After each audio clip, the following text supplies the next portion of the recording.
Fear Jehovah and depart from evil. It shall be health for the navel and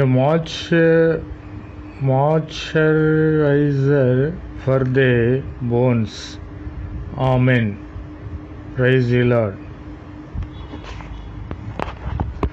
Honor Jehovah with the substance and with the first fruits of all increase.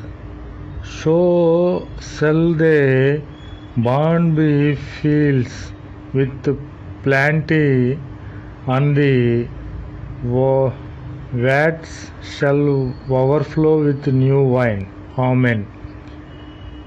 My son,